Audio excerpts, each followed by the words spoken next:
हर हर महादेव। दोस्तों, आप सुन रहे थे मेरे साथ मैं तेरी हीर भाग 68। वंश सबको लेकर घर पहुंचा। अंजलि ने जब निशी को देखा तो खुशी से उछल पड़ी और उसके गले आ लगी। निशी भी अंजलि से मिलकर बहुत खुश हुई और फिर आई बाबा के साथ साथ सारिका शिवम के पैर भी छू लिए।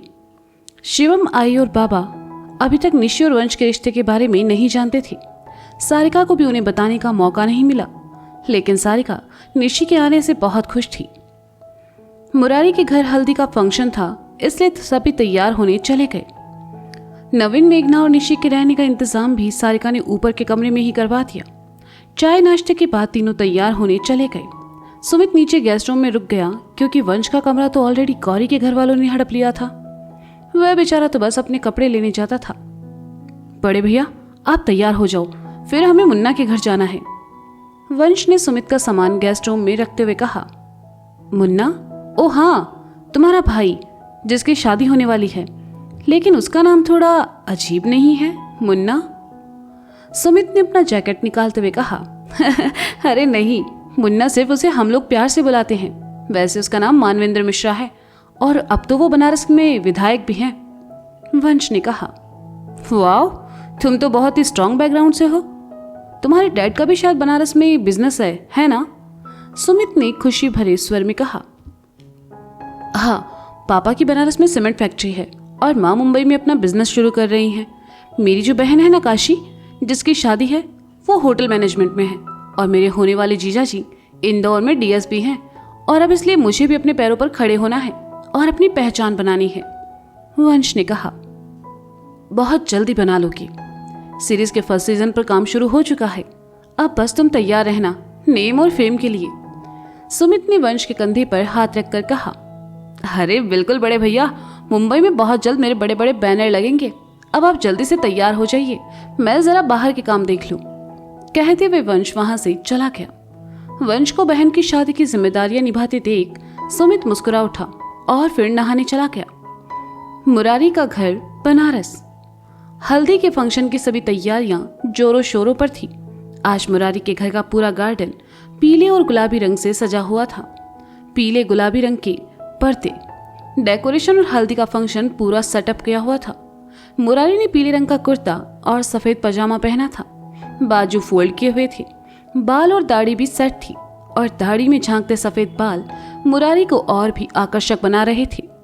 फोन पर किसी से बात करते हुए मुरारी बंदोबस्त देखने गार्डन में चला आया। वह फोन पर किसी से बहस कर रहा था कि सामने से आते कृष्णा से टकरा गया और कृष्णा के हाथों में पकड़ी टोकरी के सारे फूल उछलकर मुरारी पर आ गिरे। मुरारी एक तो पहले ही चिढ़ा हुआ था और चिढ़ गया और कृष्णा से कहा। अबे आंखें हैं कि बटन, देख के नहीं चल सकते? हल्दी मुन्ना और शक्ति की है, हमारी नहीं। हमारी तो तभी हो चुकी जब तुम पैदा भी ना हुए थे। ये सब समेटो और उठाओ यहाँ से। माफ करना मुरारी भैया, वो हम देखे नहीं, अभी उठा देते हैं, कृष्णा ने कहा। मुरारी एक बार फोन पर बात करते हुए आगे बढ़ गया। शक्ति अपने कमरे में बिस्तर पर बैग फैलाए बैठा था। तभी अनु कमरे में आई और कहा। शक्ति, ये लो, आज हल्दी में तुम ये पहनना, मैंने तुम्हारे और मुन्ना के लिए बनवाया है, ये तुम पर बहुत अच्छा लगेगा। थैंक यू अनु मौसी, ये बहुत प्यारा है। आपने तो हमारी दुविधा ही खत्म कर दी। हम अभी यही सोच रहे थे कि आज के फंक्शन में क्या पहने, शक्ति ने कहा। अनु मुस्कुराई और कहा। मैं मुन्ना को ये देकर आती हूँ, तब तक तुम तैयार होकर नीचे आ जाओ, मेहमान आने वाले हैं। जी, शक्ति ने कहा और अनु वहां से चली गई। शक्ति ने अनु के लाए कपड़े बिस्तर पर रखे और बिस्तर पर फैले कपड़ों को साइड करने लगा तो उसकी शर्ट की जेब से एक लेटर निकलकर नीचे गिरा। शक्ति ने उसे उठाया और देखा तो उसे याद आया कि ये वही लेटर था जो गौरी ने उसे दिया था मुन्ना को देने के लिए। राजनीति में मुन्ना को देखकर शक्ति उसे ये लेटर देना भूल गया था। उसने लेटर को टेबल पर रखा और नहाने चला गया। शक्ति नहाकर वापस आया।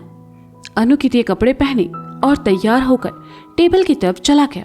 उसने वो लेटर उठाया और कमरे से बाहर निकल गया। शक्ति मुन्ना के कमरे में आया तो देखा मुन्ना भी तैयार हो चुका है।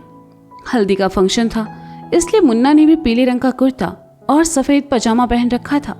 शीशे के सामने खड़ा मुन्ना कुर्ते के बाजू फोल्ड कर रहा था कि शक्ति पर उसकी नजर पड़ी और उसने कहा, आप यहाँ? हम बस नीचे आ ही रहे थे। शक्ति अंदर आया और लेटर मुन्ना की तरफ बढ़ाकर कहा, हम तुम्हें ये खत देने आए थे। लास्ट टाइम पर जब बनारस आए थे तब गौरी ने हमें ये तुम्हें देने के लिए कहा था, लेकिन हम तुम्हें देना भूल गए। तुम्हें ये पढ़ना चाहिए। गौरी ने हमारे लिए खत लिखा है? मुन्ना ने हैरानी से कहा और शक्ति के हाथ से लेटर ले लिया। शक्ति मुस्कुराया और कहा, लड़कियां जब प्यार में होती है तो अपना प्यार जताने के लिए ऐसी छोटी छोटी हरकतें करती रहती हैं। हो सकता है ये गौरी के प्यार जताने का तरीका हो। शक्ति ने कहा। मुन्ना ने कहा। उस खत को देखकर वह मुस्कुरा रहा था। मुन्ना को मुस्कुराते देखकर शक्ति ने कहा, वैसे आज मौका है, तुम्हें भी गौरी के लिए अपना प्यार जता देना चाहिए। अपनी इस मुन्नागिरी से बाहर निकलिए विधायक जी। मुन्ना ने सुना तो शर्मा कर अपनी उंगली चबाने लगा। मुरारी की आवाज लगाने से शक्ति वहां से चला गया और मुन्ना हाथ में पकड़े उस खत को देखता रहा। गौरी जैसी मॉडर्न लड़की उसके लिए खत भी लिख सकती है। मुन्ना ने ये कभी सोचा नहीं था। मुन्ना ने हमेशा से अपनी भावनाओं को मन में रखा, उन्हें कभी खुलकर जाहिर नहीं किया। लेकिन आज शक्ति की बात सुनकर मुन्ना का दिल किया कि वह गौरी के लिए अपनी भावनाएं जाहिर करे। उसने कुछ सोचकर उस खत को नहीं खोला और उसे तकिए के नीचे रखकर कमरे से बाहर निकल गया। शिवम का घर बनारस। सभी हल्दी के फंक्शन के लिए तैयार हो चुके थे। काशी और गौरी ने गुलाबी रंग का लहंगा पहना था, साथ में पीले रंग का दुपट्टा लिया था और दोनों सहेलियां बहुत प्यारी लग रही थी। सारिका, नंदिता, मेघना आई और राधिका ने भी पीले रंग की साड़ियां पहनी थी। आज तो सबके जिद करने पर शिवम ने भी पीले रंग का कुर्ता पहन ही लिया। मॉडर्न कपड़े पहनने वाले जय को भी बाबा ने आज कुर्ता पजामा पहना दिया और गोलू मोलू जय उसमें बहुत अच्छा भी लग रहा था। अंजलि ने तो अपना पीले रंग का क्रॉप टॉप पहना था और सबके साथ सेल्फी ले रही थी। वहीं सुमित और नवीन ने भी कुर्ता पजामा पहन लिया और सभी बहुत खुश नजर आ रहे थे। सभी मुरारी के घर जाने के लिए तैयार खड़े थे। बस कमी थी तो वंश और निशी की। दोनों ही कहीं नजर नहीं आ रहे थे। निशी अपने कमरे में थी। उसने पीले रंग की झीनी साड़ी पहनी थी। उसका ब्लाउज सिर्फ 2 डोरी से बंधा था और बहुत ही प्यारा लग रहा था, जिससे निशी की गोरी दूधिया पीठ दिख रही थी। उसने होठों पर लिपस्टिक लगाई और कानों में झुमके पहन लिया। आंखों में गहरा काजल और बालों को समेटकर एक मैसी बन बना लिया। बालों की 2 लटें निकालकर उसके चेहरे पर झूल रही थी। निशी ने एक नजर खुद को शीशे में देखा और प्यारी सी स्माइल देकर वहां से चली गई। वंश ने देखा उसके कमरे में कोई नहीं है तो उसने जल्दी से कबर्ड से कपड़े लिए और नहाने चला गया। उसने कपड़े पहने, लेकिन जैसे ही उसकी नजर कुर्ते पर गई उसने देखा उसका एक बटन तो टूट चुका है। वंश ने इधर उधर नजर दौड़ाई तो बटन नीचे गिरा दिखाई दिया। वंश ने उसे उठाया और लेकर बड़बड़ाने लगा, इसे भी अभी टूटना था। नीचे सब तैयार है। पापा ने देखा मैं अभी तक तैयार नहीं हुआ तो चिल्लाएंगे। बड़बड़ाते हुए वंश जैसे ही पलटा, कमरे के सामने से गुजरती निशी पर उसकी नजर पड़ी और उसने कहा, ए निशी। निशी वंश की तरफ पलटी तो वंश बस उसे देखता ही रह गया। निशी उस साड़ी में बहुत ही प्यारी लग रही थी। निशी वंश की तरफ आई और कहा, क्या है, जल्दी बोलो, मुझे नीचे जाना है। वंश को तो जैसे कुछ सुनाई नहीं दे रहा था। वह बस एकटक निशी को देखता रहा तो निशी ने फिर से कहा, हेलो, मैं तुमसे बात कर रही हूँ, क्यों बुलाया तुमने मुझे? वंश अभी भी एकटक निशी को देख रहा था। निशी ने वंश के हाथ से बटन लिया और देखकर कहा, कहीं तुमने इसे जानबूझकर तो नहीं तोड़ा है? मैं ऐसा क्यों करूंगा? वंश ने पीछे हटकर कहा। निशी से उसकी नजरें हट जो चुकी थी।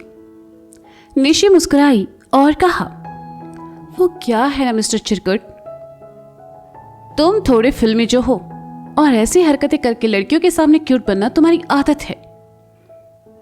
मैंने लड़कियों के सामने क्यूट बनना छोड़ दिया है और अगर तुम्हें नहीं लगाना तो मत लगाओ, लेकिन मुझसे इस तरह से बात मत करो, तुम समझी? वंश ने चिढ़ते हुए कहा। सुई धागा। निशी ने अपना हाथ वंश के सामने करके कठोरता से कहा। वंश ने ड्रेसिंग से सुई निकाली और निशी को दे दी। निशी ने वंश की कॉलर पकड़कर उसे अपने करीब किया और कुर्ते का बटन लगाने लगी। निशी की बात से वंश चिढ़ गया था, इसलिए मुंह फुलाए खड़ा था। हालांकि निशी के करीब आना उसे अभी भी अच्छा लग रहा था। निशी ने कुर्ते का बटन लगाया और धागे को जैसे ही मुंह से तोड़ा उसके होंठ वंश के सीने से जा लगे और वंश ने मारे से हरन के अपनी आंखें बंद कर ली। निशी वंश से दूर हटी और कहा, हो गया। थैंक यू, वंश ने मुश्किल से कहा। वह अपनी सांसें रोके खड़ा था। थैंक यू चिरकुट, निशी ने मुंह बनाकर कहा और वहां से जाने के लिए मुड़ गई। वंश मुस्कुरा उठा और जैसे उसने जाती हुई निशी को देखा उसके पीछे भागा और दरवाजे के बीच में आकर कहा, तुम कहाँ जा रही हो? नीचे और कहाँ? हटो मेरे सामने से, निशी ने कहा। हाँ लेकिन ऐसे, वंश ने हैरानी से कहा। ऐसे मतलब? निशी ने पूछा। अरे मतलब ये क्या पहना है तुमने, पीछे से सब खुला है, वंश ने परेशानी भरे स्वर में कहा। खुला नहीं, it's a deep neck blouse और ये काफी कूल लग रहा है, निशी ने अपनी साड़ी का पल्लू लहरा कर कहा। कूल है लेकिन सब देखेंगे। नहीं नहीं नहीं, मैं नहीं चाहता कि तुम्हें कोई ऐसे देखे, तुम मेरे साथ आओ। वंश निशी का हाथ पकड़कर उसे वापस अंदर ले आया। पर इसमें क्या खराबी है, निशी ने कहा। खराबी कुछ नहीं है, मेरे सामने जो पहनना है पहनो, सब चलेगा, लेकिन नीचे आई पापा है, माँ पापा है, रिश्तेदार हैं, उन्होंने तुम्हें ऐसे देखा तो शादी से पहले ही रिजेक्ट कर देंगे, वंश ने कहा। हाँ तुम कितने अजीब हो वंश, निशी ने कहा। अरे अजीब है तभी तो ये यहाँ खड़ा है। मुरारी के घर जाने के लिए सब निकल गए पर इसको कोनो खबर नहीं है, अभी तक बाल भी नहीं बनाए। अरे चलो बिटवा, हल्दी का फंक्शन सुबह माँ है, शाम माँ नहीं। और निशी बिटिया तुम हो यहाँ क्या कर रही हो, तुम भी चलो, ये साड़ी तो बहुते जच रही है तुम पर, आई ने वंश के कमरे में आते हुए कहा। आई के मुंह से साड़ी के लिए अच्छा सुनकर निशी ने पलटकर उन्हें अपना ब्लाउज दिखाकर कहा, है ना आई, और ये कह रहा है कि ये बहुत डीप है, सब देखेंगे तो अच्छा नहीं लगेगा। अरे जे का जाने फैशन के बारे में, सब देखेंगे तो का बुराई है, बंबई से आई है इतना तो चलता है।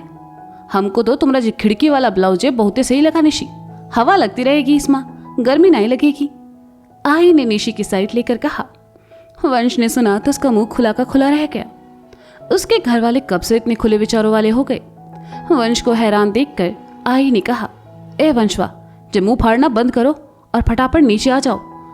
वंश को कहकर आई निशी के साथ आगे बढ़ी और कमरे से बाहर जाते हुए कहा, हम अपने लिए बनवाएं तो 3 मीटर कपड़े में बन जाएगा का?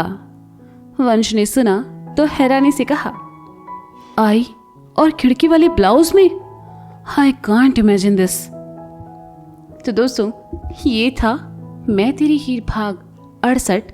इसका अगला भाग आप जल्द ही सुनेंगे मेरे साथ। तब तक के लिए शुक्रिया, बाय बाय, अपना ख्याल रखिए और हाँ सुनते रहें मैं तेरी ही मेरे साथ। नमः पार्वती पते हर हर महादेव शंभो।